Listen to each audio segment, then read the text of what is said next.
Hello everyone, welcome to my channel. এটা আমার first mini blog. কেমন আছো তোমরা সবাই? আজকের ওয়েদারটা খুবই ভালো ছিল, তাই ভাবলাম এখান থেকেই ব্লগটা স্টার্ট করি।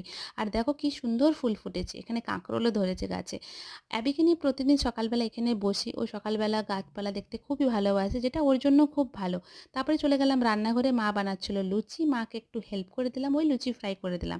ব্রেকফাস্ট হয়ে যাওয়ার পরে মা ফল কেটে দিল। ফল খাওয়ার পরে এখানে দেখো বাবা আর ছেলে খেলা করছে। অ্যাবি এখন একটু একটু বসতে শিখেছে, মানে ওই ধরে রাখতে হয়। আজকে লাঞ্চের মেনুতে ছিল ইলিশ মাছের তেল ঝাল চচ্চড়ি, ডাল আর উচ্ছে ভাজা। তার জন্য মা সবজি কাটাকাটি করছিল। আজকের ওয়েদার যেহেতু ভালো ছিল, রোদও হয়েছিল, তাই মা সব জমে থাকা কাপড়গুলো রোদে দিয়ে দিচ্ছিল এক এক করে। অ্যাবিরও কাপড়গুলো সব রোদে দিচ্ছিল।